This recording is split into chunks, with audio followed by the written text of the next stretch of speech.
What's going on, people? It's Asher, aka Kanjo, back again with another video. This time we're reacting to 10 greatest odd couple tag teams in wrestling history by parts unknown.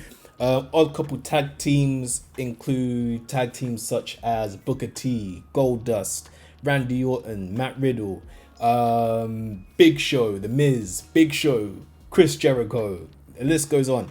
So we're gonna find out 10 of the greatest odd couples in wrestling history. And yeah, you know what the rest to do. Comment, like, subscribe, all that good stuff.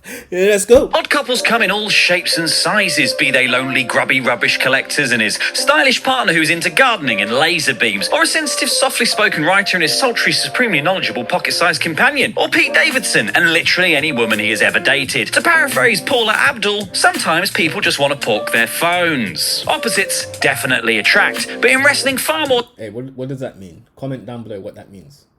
I have no idea what that means. Tag teams have found success through synchronicity, similar styles, similar goals, similar dress sense. The Rockers, the Road Warriors, the Motor City Machine Guns. Sometimes it's hard to tell where one ends and the other begins, like the Human Centipede but with sequins. Not so with these tag teams who found success not because of their similarities, but despite their differences. I'm Laurie, hailing from Parts Unknown, and here are our 10 greatest odd couple tag teams in wrestling history. And speaking of oddball combinations, has this ever happened to you? It's dinner time, you're starving, but you forgot to go to the shops because you've got a thumb for a brain. So you try to stitch together some sort of abomination out of whatever you've got in the cupboard. Have you tried? Months. Whatever you're hankering for, HelloFresh has you covered. Thanks very much. No.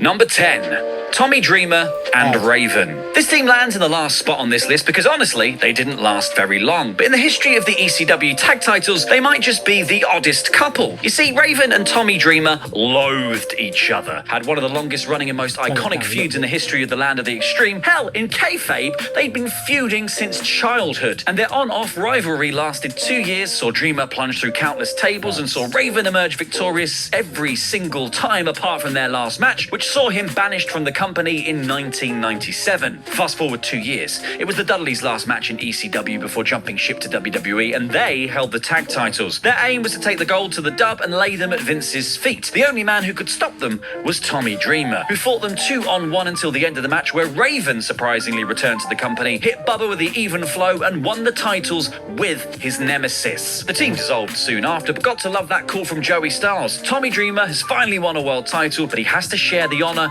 with the man he hates more than anyone in the world. That's wrestling magic. Number 9. Imagine that. You go through so much turmoil in the span of a few years with one person, and then you're in need of help. You go into this turmoil by yourself, and the last person you expect to help you is the person you've been butting heads with for the past 2 years. And you have to share that moment with the person that you probably despise the most. Crazy.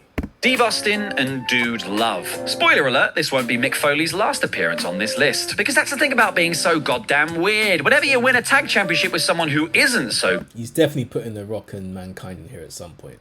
Goddamn weird, it often makes for brilliant odd couple chemistry. Such was the case when the coolest man in the world, Steve Austin, won gold with Dude Love, Mick Foley's answer to what would happen if every single Muppet was stitched together and someone taught that monster how to get high. Dude was adorable. He's basically tie-dye Towley, but he's about as cool as an Uddy. The team got together in 1997 in much the same way as Dreamer and Raven, with Austin wrestling by himself against the tag champs Owen and Davey Boy of the New Heart Foundation. Then Austin's partner finally emerged with a pre-tape of Dude Love airing from the back before he came out. Austin hit the stunner on Davey Boy, Dude covered, new tag team champions who might as well have called themselves I'm With Stupid for as much as Stone Cold could tolerate Dude Love shenanigans. A real shame the team only lasted a month before Austin went down with his infamous SummerSlam neck injury. Number 8. Kane and X-Pac. Like Mick Foley, Kane is all weird. While his most notable tag combo is him teaming with his similarly coconut's brother, The Undertaker, Kane's strong, silent and profoundly barbecue-friendly nature has seen him be part of a number of odd couple pairings. He's the Bernie Wise to everybody else Force's Eric Morecambe. That's a deep cut. Hurricane saw him team up with I have no idea who that was. your friendly neighborhood Gregory Helms. The combo of him and RVD did gangbusters until Kane lost his mask and went even more crazy. And of course, there's another team we'll mention a little bit later. But one of his most heartfelt and tragic pairings saw him team with X-Pac. He's red, he's green. They go together like Christmas. It was a notable team not only because of the size and style disparity, but also because this was the first real humanizing moment we saw from Kane. Before the inevitable betrayal and endless feud between the two, Kane and X-Pac were actually just bestest buds. A first for the monster. He grew as a person. He learned to talk. He got a girlfriend. He said "suck it" as his first words. I mean, it's not exactly up there with Frankenstein, but it's something. They even won the tag titles twice. It was lovely, and then it went oh so wrong. So wrong. Number 7, Jericho. He's small, he's big. Let's call the whole thing off. WWE put Chris Jericho and Big Show together at Night of Champions 2009 in a random ass pairing after Jericho's partner and co-tag champion Edge went down with a legit injury.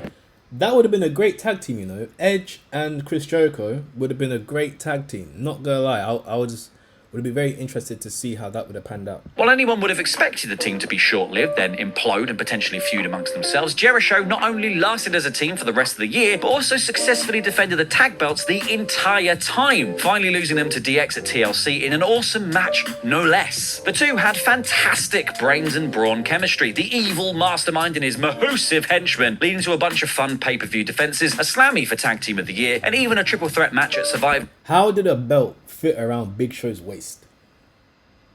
How? That looked like it was holding on for dear life. The series for Undertaker's World Heavyweight Championship. Despite literally having been thrown together last minute, Jericho kept themselves and their tag belts relevant for just shy of 6 months. Turns out, Chris Jericho is a very smart professional wrestler. Number 6, RVD and Sabu. The homicidal, suicidal, genocidal Sabu and infamous stoner Ronald Van Donald may have had very similar styles, but what made them odd couple enough for this list is A, RVD was a pothead and Sabu was insane, and B, it's another classic bitter enemies turned reluctant friends situation. Oh, I smell a sitcom. The two men were intertwined throughout their ECW careers, whether it was their lengthy feud over respect when RVD first arrived in the company, becoming a tag team, wrestling each other for RVD's TV title while still being a tag team, teaming up with history's most annoying manager Bill Alfonso, famed for not being able to stop blowing his goddamn whistle during Sabu and RVD's tag matches, or when the two men won the That championship looked like the Intercontinental Championship,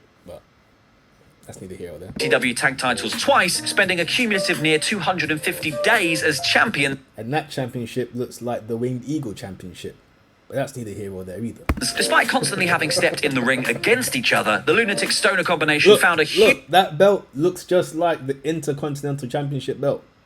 Huge amount of success when they put their many differences aside. He's a stoner, I'm crazy. Let's call the whole thing off. Number 5, RK Bro. And speaking of stoners and lunatics, this odd couple pairing was so successful that they're still technically together. Albeit at the time of writing this, Randy Orton has been missing in action for quite a long time. Now the key to RK Bro's success is twofold. First of all, both dudes are very talented in the ring and have strong, distinct gimmicks. Riddle is the world's most dangerous himbo, and Randy Orton is a big snake. Now the second key to RK Bro's popularity is tension. Not sexual tension, although let's be honest, but more of a tension built from Randy Orton's history of betraying people with a sudden but inevitable RKO out of nowhere. He's a bad man, and for ages, people kept waiting for him to do bad things to Matt Riddle so that they could feud. But somehow, they just sort of kept scooting along happily as friends. Friendship persevered, and Orton, seemingly breaking his habits of betrayal, really rallied the fans behind this unlikely pairing. Like the Broserweights in NXT, deeply unserious Matt Riddle spins gold out of being friends with deeply serious men.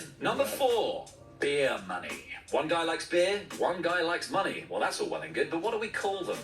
Beer Money! Or Beer Money Incorporated is one of TNA's most iconic tag teams. And from a company that brought you America's Most Wanted, the Motor City Machine Guns, and various forms of LAX, that's really saying something. In 2008, TNA didn't have much for either Cowboy James Storm or Robert Roode Incorporated to do, so they threw them together into a tag team. What happened next was that the seemingly mismatched team of Beer Money found they had tremendous chemistry and stayed together for 3 years, racking up a crazy number of accolades, holding tag titles 5 times, having the second most cumulative days with the belts, becoming part of Fortune. Is that a good thing? it was an important thing, I guess. And their breakup angle saw Rude beat Storm for the TNA Heavyweight Championship. A pillar of late 2000s TNA, Beer Money were DWI. That was one of their best storylines in TNA, I think it was, the Beer Money angle. Dependable, wonderful, it's Ipswich. That'll do. Number 3, the Rock and Sock connection. Knew it. Ah, yes. One's cool, the other's Mick Foley. It's a formula that just works because jolly old Saint Mick is one of the purest souls in the wrestling business, all awkward earnestness and misguided affection. He has just a habit of bringing out the best in his partners, managing to produce an iconic odd couple pairing with each of his 3 faces, Dude Love and Steve Austin, Cactus Jack and Mikey Whipwreck in ECW, and of course, Mankind and The Rock. The Rock and Sock connection formed in 1999 when, tale as old as time, Rock wanted to go it alone against Undertaker and Big Show for their tag titles and reluctantly accepted Mankind's help, so of course they won the belts. Despite The Rock performing chair-assisted brain surgery on him for much of the last year, Mankind was desperate to be The Rock's friend. We call that Rockholm syndrome or Sockholm syndrome. Either works. And with Rock playing an intensely charismatic, permanently annoyed straight man, their chemistry was off the charts. They didn't last all that long. Rock was too big to tie down to a permanent tag team after all, but what an iconic pairing they made. Still memorable 20 years later when they inspired Bayley and Sasha Banks to become the Boss and Hug connection. Those two things don't rhyme, so that's far less satisfying. Boss and Hug. Boss and Hug.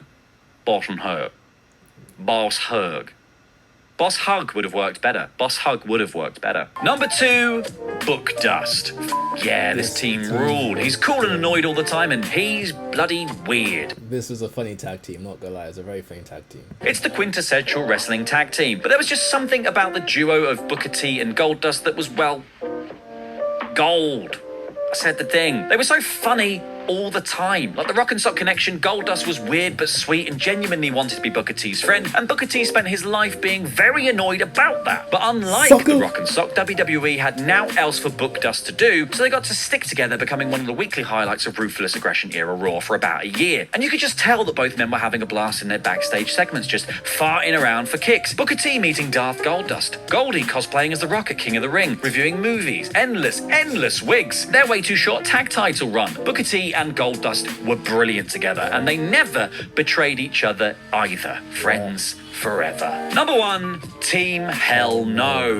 Opposites attract, so proclaims Paula Abdul, and what's the opposite of a pyro demon? That's right, a goat. By all accounts, Daniel Bryan and Kane teaming up really shouldn't have worked, but damn it, those anger management segments were gold. After being endlessly humiliated for much of 2012, Daniel Bryan got sent to therapy with the iconic Dr. Shelby. Because he wasn't doing anything after ruining Zack Ryder's whole life, they sort of shoved Kane in there too. What followed should have been corny and poorly scripted, but ended up being deeply silly with charmingly sincere skits of Bryan and Kane coming together under Shelby's tutelage, and honestly, Shelby might just be the best NPC in all of wrestling history. WWE took their time with the story so that when Kane and Daniel Bryan eventually hugged it out, the fans erupted, spurring them into a lengthy tag title run, and of course the Bryan is the weak link storyline, fueling the rise of main eventer Daniel Bryan and the very Yes movement itself. So it's, important then. And that's our list. Now, who do you think?